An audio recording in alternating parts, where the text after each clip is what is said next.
Hey, shalom, shalom. First and foremost, I want to give all praises, all honor, and glory to Yahweh, Bahashem, Yahweh Shai, Bahashem, Rakah, Kadash. Double honors be to our apostles and elder bishops of Great Millstone. Peace and salutation to the elders and Akim of GMS, and men that are like them, that is pushing word with truth and sincerity. Shalom, to those elect. I'm going to go to a quick lesson here, all through the spirit and power of Yahweh, Bahashem, Shai, of course. And this is simply going to be titled A True Underdog Story. All right, what I simply mean by that, we all have heard that phrase. Underdog, all right, that's thrown around a lot, especially in movies, all right. But what this underdog story, and it's going to be a quick lesson, all right.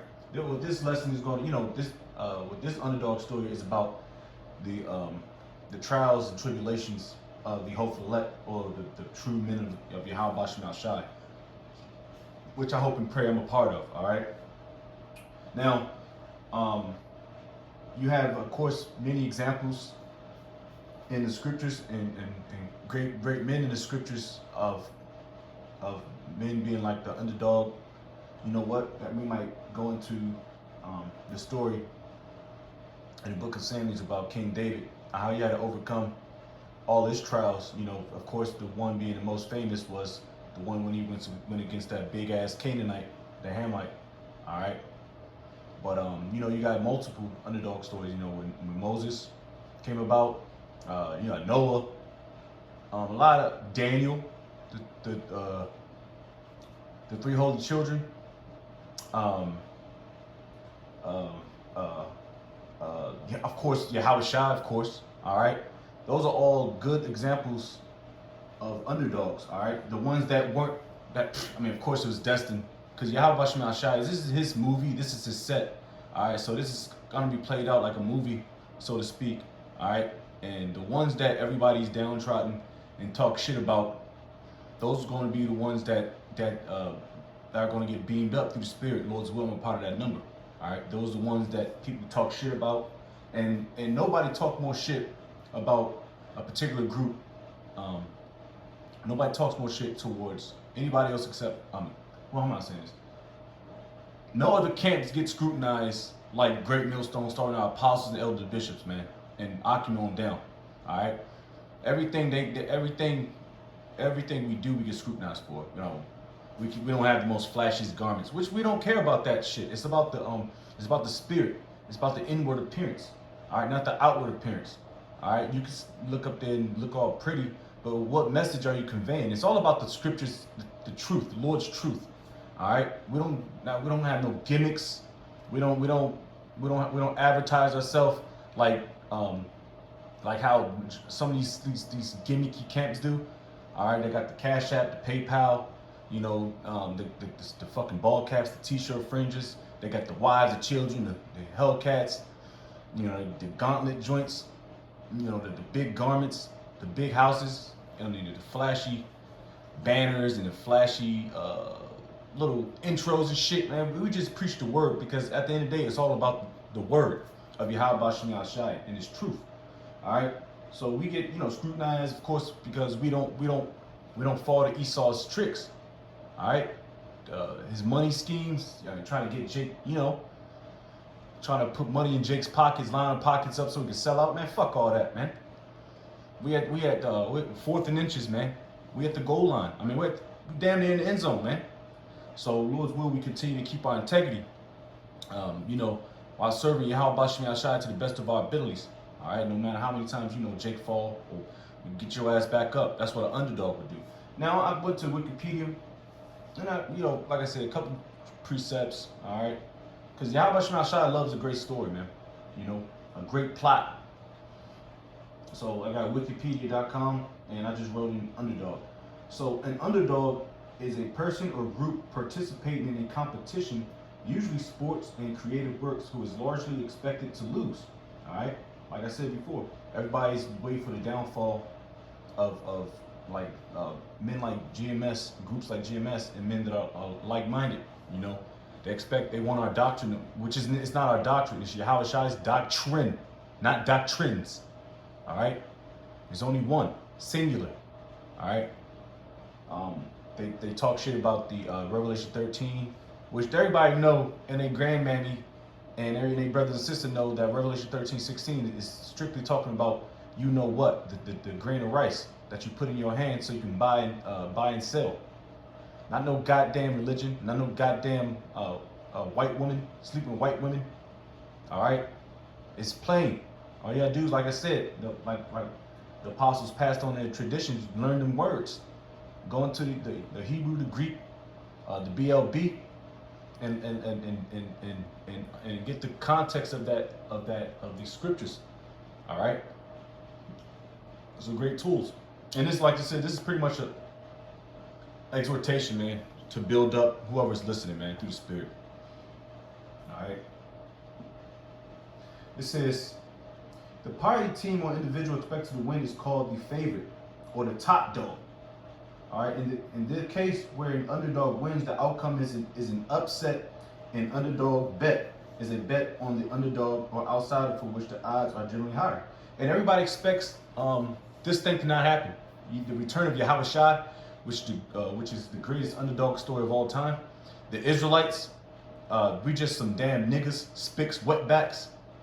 So that's in itself is an underdog story. How the Israelites came and overcame a lot of obstacles, man. And like I said, this might be an ongoing series because like a part 1, part 2, part 3 type situation. Because there's multiple, Lord's will. Because we could talk about these stories. Like I said, you can go into excuse me, Salaki. Going to well, of course, Yahweh Shai, Noah, when they was talking shit, they thought he was wasting his time when he was building that big ass ship. Of course, what I said, Moses, King David, the Maccabean revolt.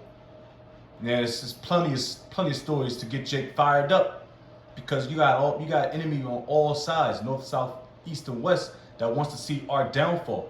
Not just the hopeful elect's downfall, but all of Israel's downfall.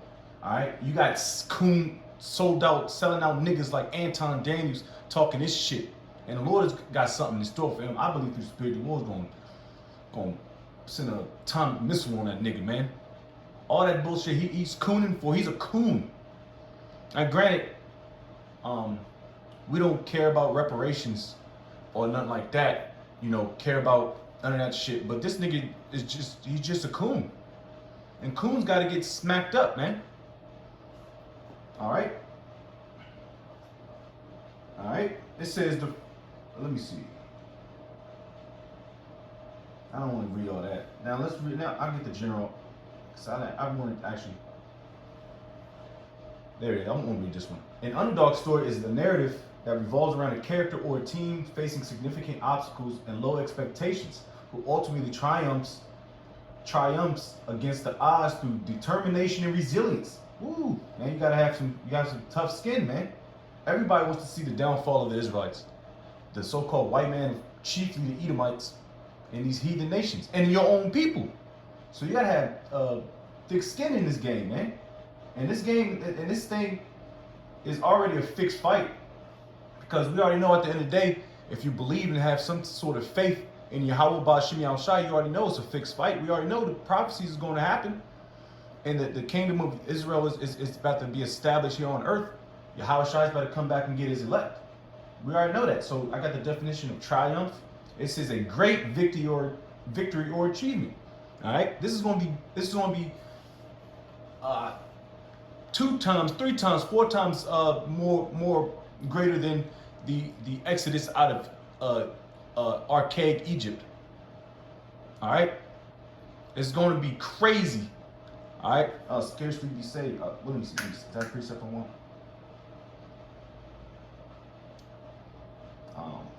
It's going to be at all. Everybody going, what? That dude's getting beamed up and he's not getting destroyed? Bro, people going to be bugging out. I thought this dude was a white man. I thought he was one job was. No, man, that dude's an Israelite of the hopeful elect.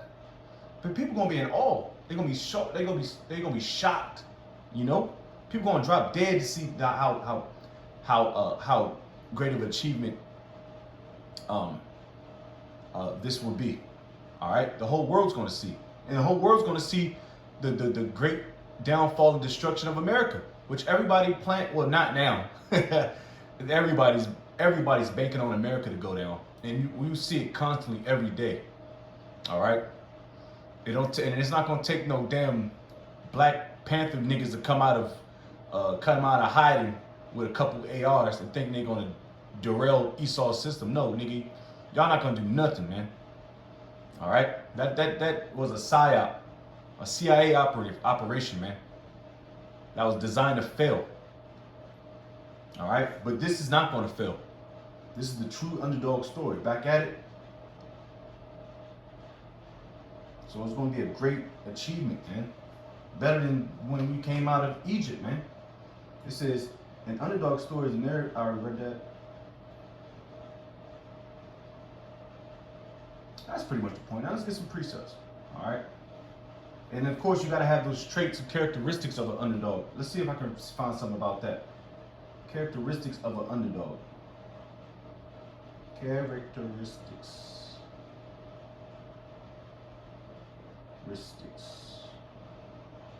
Of a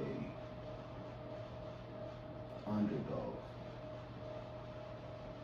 Now you hear about the stories of our apostles and elders, how they had to, how they got kicked out, and they always go into those stories. The stumbling block of the Cornelius situation, which caused a lot. Of course, you got the when the apostles, they weren't getting fruit. But the elder apostle Tahar said, man, let's cut the camera on and throw this thing on YouTube, and then groves of brothers came through, man. That's an underdog story right there in itself. What they went through. They talk about the 9/11 2001 situation. How they thought they were terrorists. Out of all people on earth, all they do, like I said, that's how you know Esau is threatened of us, man. He's threatened of our presence. All right, but we can't waver from that because Esau can only destroy the flesh. All right, but we have someone that can destroy both. I'll get that precept real quick. All right, so the underdog is characterized by resilience, a strong work ethic, and passion. You gotta be passionate about this thing, you know? Strong work ethic, of course, doing your lessons, you're going into some reading, studying, watching videos, being circumspect, all right? And being resilient, the ability to bounce back from times that you go off or you repent, you may take a couple steps back just to go a few steps forward. All right, with your job, with finances, you may have lost your kids, you lost your car issues, troubles of the flesh. We go through so much, man. All right, but the resilience the ability to bounce back. All right, that's a strong characteristic right there, man.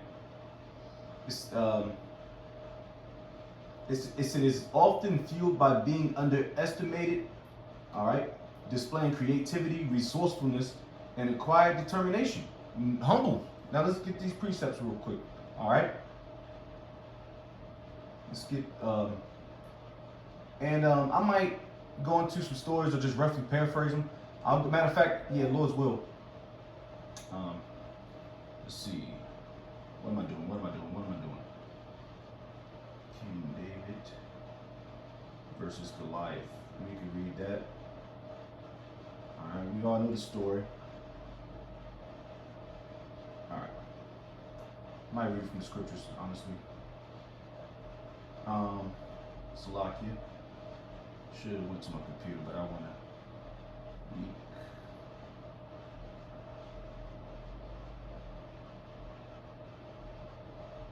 This is Matthew chapter 5, verse 5. It says, "Blessed are the meek, for they shall inherit the earth." All right, the meek. The meek are the humble servants. All right, of Yahweh Shem Shai. The loudest guy in the room is not the biggest threat. It's more so the one that's quiet. All right, that's the one you need to look out for. All right, like I said, we're not the flashy guys, and the brothers can get fly, but when we cut the camera on and we out and about, it's not about us. It's about the scriptures, man. We want the scriptures to flourish, not ourselves. All right, that comes off as being flashy, proud, and fame and try to be famous. We don't need our name. We don't need a name for ourselves. All right, we're gonna let the scriptures do it for us, man. All right, and we're gonna let Yahweh Bashim Yahshai shine, not us, man. Because like I said, we are just faithful servants. At the end of the day, servants. All right, we're here to serve. Everybody wants to be Yahweh Shai. Everybody wants to be the big dog. You know what it takes to be a big dog? You know? First of all, you got to be authorized from Yahweh Bashim Yahshai to be one of them guys, you know, that are esteemed in those positions, man. And that's not easy. All right? Let's see. And Salakia. Let's read. Let's go into this story. Let's go in. I'm going to go into the Good News Bible and get it out of 1 Samuel 17. Yeah, Lord's will. I'll make it like an exalt, you know, lifting up the spirits type situation. All right, this is 1 Samuel chapter 17 at the top. Probably not gonna read it all. Matter of fact, I'll just do an overview of it. It's about 30-some verses. All right. This is the story, the biblical story of King David and Goliath. All right, which he was a Canaanite, a Hamite. Found in 1 Samuel 17 chapter. This tells how the young shepherd, King David, armed only with a sling and stones, defeats the giant Philistine champion Goliath. All right, so like I said, he's the top dog. He was a big ass Hamite. All right, a big ass great warrior who terrified the Israelite army. He, you know, had armies of Israelites terrified. It says teaching lessons about the weak to overcome overwhelming odds. An underdog story. With David using his shepherd's tools to strike Goliath's forehead, leading to the giant's fall and the Philistines' this is route. I look like it ended. Anyways, that's pretty much it. He had to overcome obstacles. I believe prior to that, he had to face off with a lion and a bear, just get prepared for this fight. All right, but he had to overcome obstacles. And King David, he was like slender built. In today's society, they would say he's like a pretty boy. All right, he was young. He didn't have a lot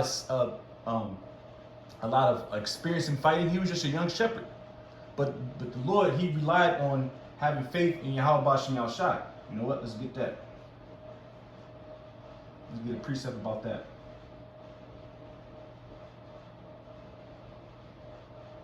That he made him overcome those obstacles, those challenges. Because like I said, Goliath was a big ass Hamite warrior. People were afraid of him. It would be a landslide. All right.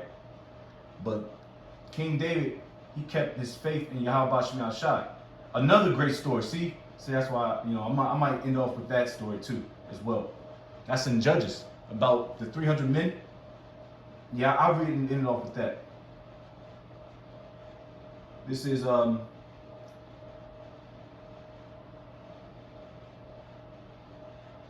get Hebrews. Let's see.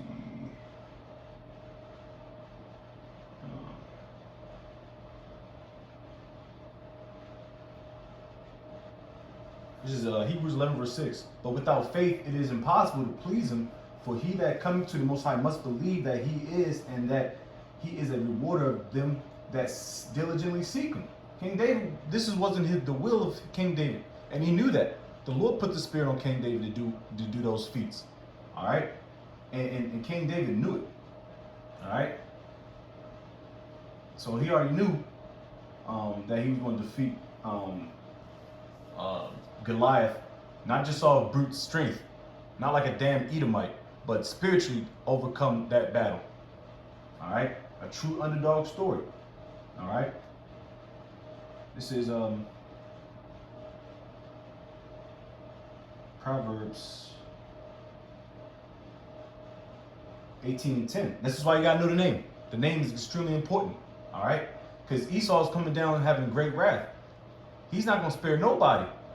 But of course, you know, the Lord is going to protect who he's going to protect. All right, in that day. Proverbs 18 verse 10. The name of the Lord is a strong tower. The name of the Lord, Yahweh, is a strong tower. The righteous runneth into it and is safe. All right. So King David is a righteous man. All right. Beloved. He was beloved by the Heavenly Father. All right. Made him a righteous man. All right. And he put the spirit on him to destroy Goliath and also go overcome a lot of feats, man, in his time. You know? So whoever runs into it is safe.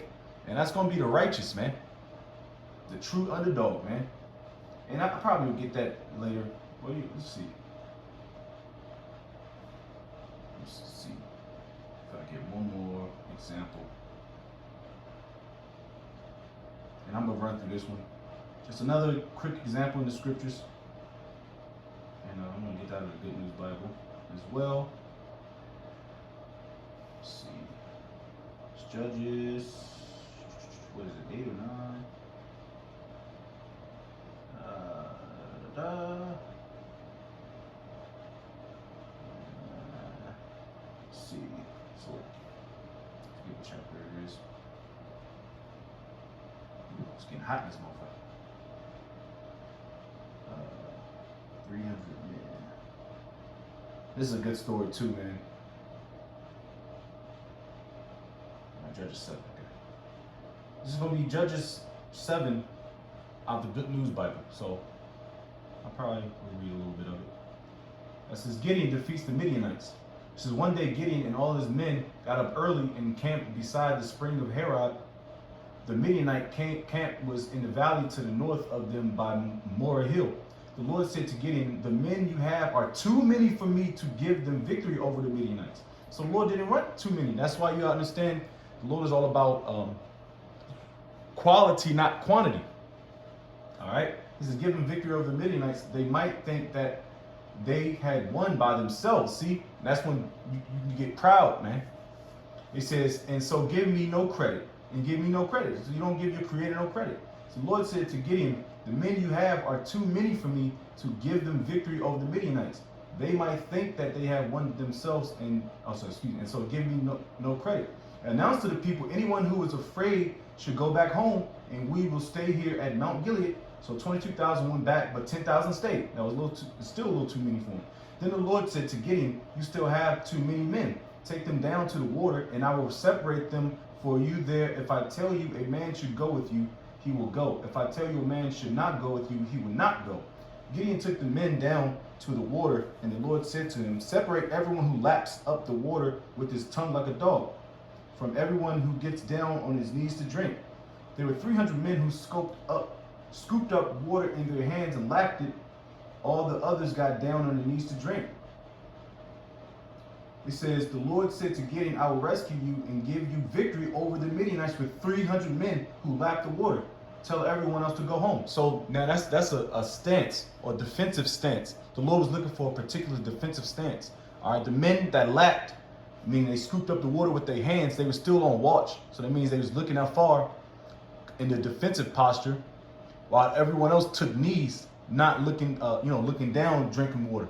But the ones who looked far off, keeping his defensive posture while he lapped, drinking the water, they still was on guard, and the men chose those 300 men. All right, and let's see where. And like I said, if you get a group of 300 men, that versus I forget how many of the Midianites there were. They probably would tell you going down. So that's pretty much 3 companies. All right, 3 companies of 100 men each. All right, against thousands upon thousands Midianites. So they already by default was the underdogs, the undercard. All right. Let's see. So Gideon sent all the Israelites home except the 300 who kept all the supplies and trumpets. The Midianite camp was below them in the valley. That night the Lord commanded Gideon, get up and attack the camp. I am giving you victory over it. But if you are afraid to attack, go down to the camp with your servant Purah. You will hear that what they are saying, and then you will have the courage to attack. So Gideon and his servant Purah went down to the edge of the enemy camp. The Midianites, the Amalekites, and the desert tribesmen were spread out in the valley like a swarm of locusts. That's a locust, man, shit. And they had as many camels as there were grains of sand on the seashore. Ooh-wee. They had an army. And when Gideon arrived, he heard a man telling a friend about a dream. He was saying, I dreamed that a loaf of barley bread rolled into our camp and hit a tent. The tent collapsed and lay flat on the ground. His friend replied, it's the sword of the Israelite Gideon, son of Joash. It can't mean anything else. The Most High has given him victory over the Midian and our whole army. When Gideon heard all about the man's dream and what it meant, he fell to his knees and worshiped the Lord. Then he went back to the Israelite camp and said, get up, the Lord is giving you victory over the Midianite camp army.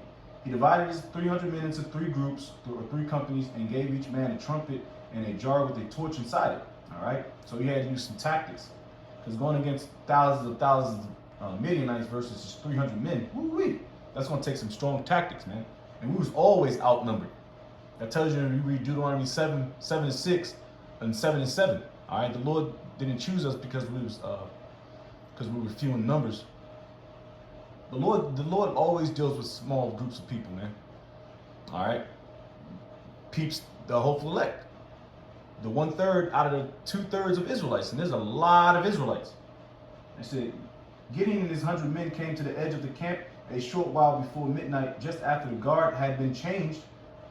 Then they blew the trumpets and broke the jars they were holding, and the other 2 groups did the same. They all held the torches in their left hands and the trumpets their right, and shouted a sword for the Lord and for Gideon. Woo-wee. Man, you gotta hear that chant, boy. Every man stood in his place round the camp, and the whole enemy army ran away yelling. While Gideon's men were blowing their trumpets, the Lord made the enemy troops attack each other with their swords. They ran towards Zerathon, as far as Beth Shittah, as far as the town of Abel Meholah near Tabbath. Then men from the tribes of Naphtali, Asher, and both parts of Manasseh, the warrior tribes, were called out, and they pursued the Midianites. Gideon sent messengers through all the hill country of Ephraim to say, come down and fight with the Midianites. Hold the river Jordan and the streams as far as Beth Barah to keep the Midianites from crossing them. The men of Ephraim were called together, and they held the river Jordan and the streams as far as Beth Barah. He captured the 2 Midianite chiefs, Orab and Zeb. They killed Orab at Orab Rock and Zeb at the winepress of Zeb. They continued to pursue the Midianites and brought the heads of Orab and Zeb to Gideon, who was now east of Jordan. See, that's a triumphant story right there, because they weren't, like I said, the name of Yahweh Shemai is extremely important. You gotta put some respect on that name. All right, the Lord chose 300 men out of thousands and thousands of Israelites, and to fight an army that had that shit on lock. And all they brought was trumpets and torches and a strong shout that scared the Midianites to flee, to retrograde. And they thought they had a massive army on the flanks. That's how strong and mighty those 300 men were. The Midianites thought they had a big ass army, which it was just only 300. That's an underdog story for your ass, man. All right, but like I said, in the Lord's will, we believe through the Spirit, the Lord is going to look after us in these final days, and He's going to deliver. He's going to deliver us from the hands of Esau, Edom. All right, and you wicked ass niggas. So Lord's will, that was edifying. You know, a bit drawn out. You know, I wanted to read that chapter. Lord's will, we give all praise, all honor, glory to Yahweh, Bahashem, Yahweh Shai, Bahashem, Kakadash. Double honors be to the apostles and elder bishops of Great Millstone. Peace and salutation to the elders and Akim GMS. And men that are like us, push the word of truth and sincerity. Shalom to the elect. Lord's will, Yahweh Shai will, and we continue to have these characteristics of an underdog, of a true underdog. Shalom.